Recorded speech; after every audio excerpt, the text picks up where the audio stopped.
Hi there, it's Musitrature Recaps, and today we're explaining the movie, The Town That Dreaded Sundown. Picture this, it's the spring of 1946 in the quaint town of Texarkana, where a string of brutal murders rocks the community, all carried out by these mysterious figures known as ghosts. These crimes stop as abruptly as they began, leaving authorities with arrests but no actual culprits. Fast forward to 1976, when a film hits the screens, taking inspiration from the spine-chilling tale of these moonlit atrocities.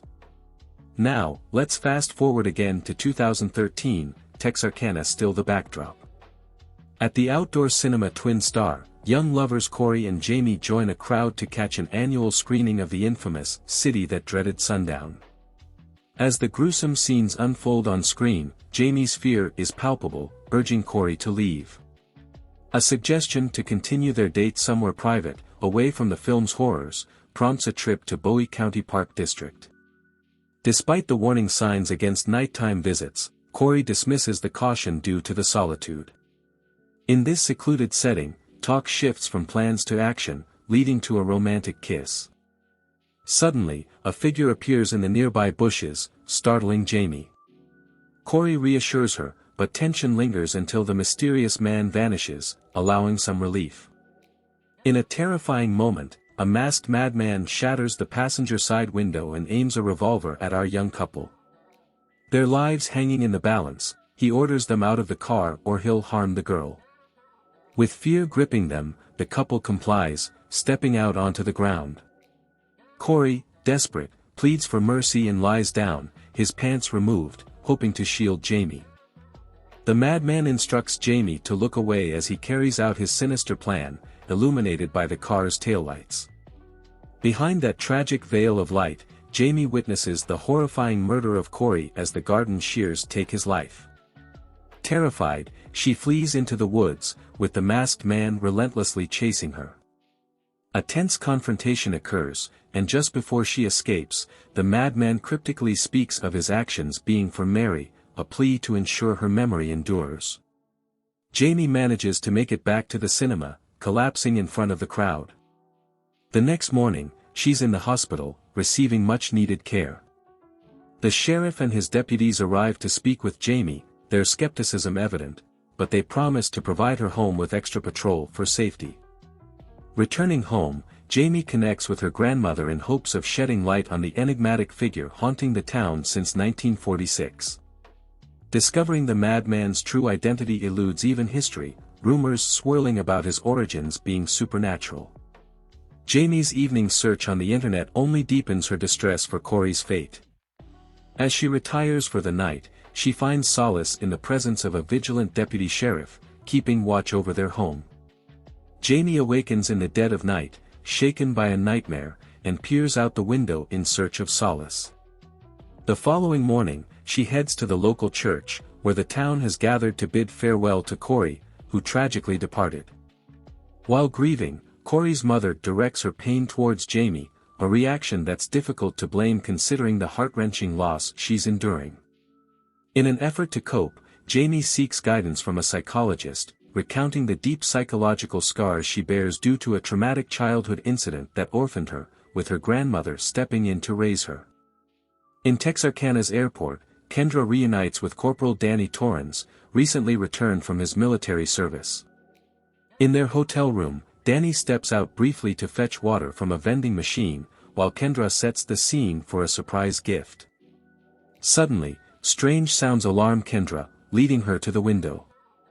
Shockingly, Danny's head is displayed by a masked assailant. Terrified, Kendra retreats to the bathroom, but the intruder shatters the glass, ruthlessly attempting to break in and end her life. Injured yet determined, Kendra leaps from the window and rushes toward her car, desperately trying to escape. However, her efforts are thwarted as she struggles to insert the key into the ignition. The ruthless attacker catches up and brutally eliminates Kendra.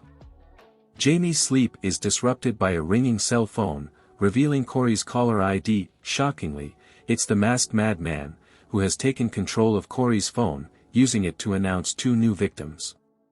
Jamie urgently contacts the sheriff and relays her chilling interaction with the returning ghostly figure, a tormentor re-emerging after 67 years. Panic and fear gripped the town, prompting residents to shutter their windows and avoid solitary outings, lest they fall prey to the vengeful madman.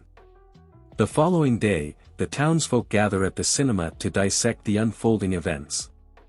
Amidst a mix of reasonable and outlandish theories about the madman's appearance, Jamie decides to unearth the truth.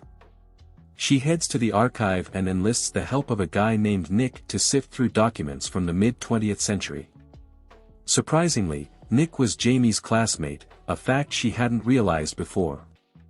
Struck by sympathy, he assists her by providing crucial materials and case details that previously yielded no breakthrough. Meanwhile, Texas Ranger Lone Wolf arrives at the police station, spearheading the investigation.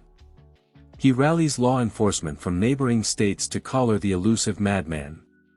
Jamie tirelessly delves into the collected materials, meticulously examining each document, hoping to unearth a link between the century-old criminal and the present-day perpetrator.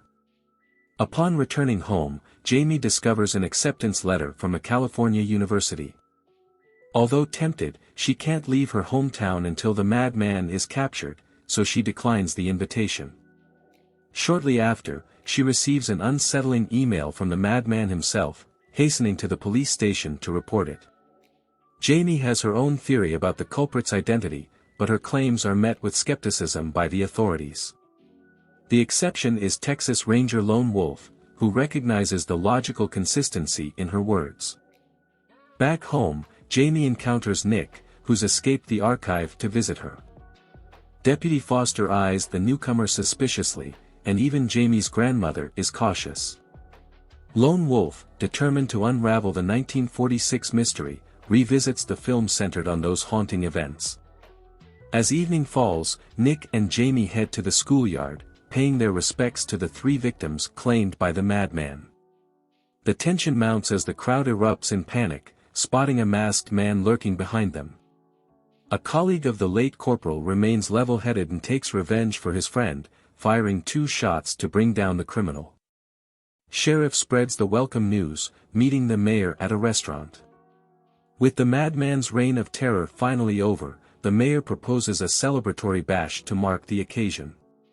The revelry over, 2 friends decide to swing by the wasteland for some fun, but their laughter turns to horror as they spot the madman. One escapes the car and flees, while the other tries to drive away, only to be swiftly incapacitated by the masked assailant. Moments later, the second friend is captured, and though he briefly regains consciousness, he witnesses the demise of his bound comrade. He pleads for help, but the madman snuffs out his life with a precise shot. Strapping a knife to a trombone, the masked figure chillingly recreates a scene from a famous film by playing a haunting melody over the fallen victim. The following morning brings a shocking revelation: the courtyard, where the group mourned, held not the madman, but a schoolboy who tragically chose to end his own life with a self-inflicted gunshot. Foster informs Jamie that 2 more lives have been claimed by the madman overnight. And speaking of Jamie, she confides in Nick, sharing her first encounter with the madman at the tender age of 8. Her fear at the time pushed her parents to leave, leading to a fateful accident. Nick, eager to provide support, makes an advance, but Jamie rebuffs his advances and swiftly ejects him from the car. The sheriff and deputies uncover a startling clue, tracing the madman's email to a computer belonging to a priest. A representative from the church attempts to justify their actions, claiming the scare was a harmless ploy to boost attendance. However, both the sheriff and Texas Ranger see through the charade and take him into custody. Later, Jamie and Nick cross paths. During their stroll, Nick decides to surprise Jamie with a heartfelt gift, a gleaming gold chain. Meanwhile, Deputy Tillman heads to a local bar. With the priest caught, it seems like a night off. Opting for a different kind of indulgence, Tillman chooses the company of an alluring woman over alcohol. Little does he know, the madman is closing in. The woman, skilled in seduction, falls victim to the masked assailant who swiftly ends her life with a bullet to the eye. The madman gives chase, losing track of his quarry in a high-yield field. Fate takes a dark turn when the woman's startled scream, triggered by a menacing scarecrow, leads the madman right to her. He takes her life, leaving her on a cross, eerily resembling a garden scarecrow. Jamie and Nick cross paths with Charles Pierce Jr., the son of the director behind the movie The City That Was Afraid of Sunset. Pierce Jr. proves a well of valuable information, revealing that the police had been falsely accusing innocent individuals to quell public fear and keep them from fleeing the city. Charles unveils a disturbing revelation: the latest victim of the madman, Hank McCready, was targeted as revenge. It turns out the madman is Hank's grandson, seeking vengeance for his grandfather's unresolved fate. Back home, Jamie's grandmother drops a bombshell: the university has sent an acceptance letter, urging Jamie to leave the town for her studies. Yet, a romantic evening with Nick unfolds. Temptation gets the better of them, and they share a passionate moment.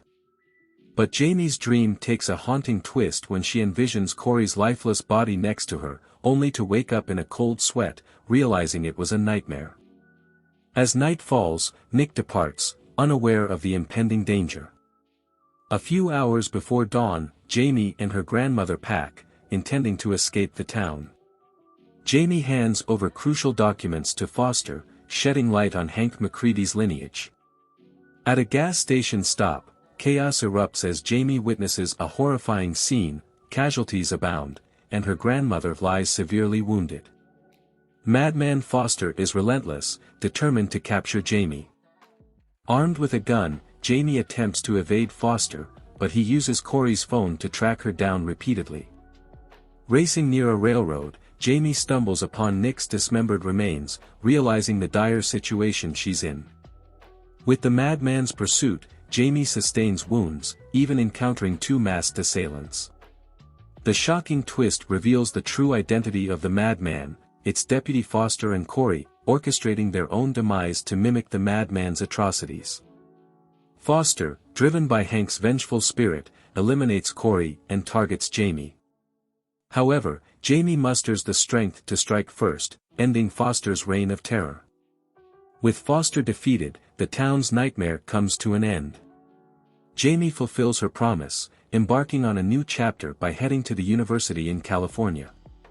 She writes an article about the madman's reign, kickstarting her fresh start. Yet, an eerie revelation lingers: the madman may not be truly gone. As Jamie returns home, unaware of the looming threat, the movie leaves us on a chilling note. Thanks for joining us on this spine-chilling journey.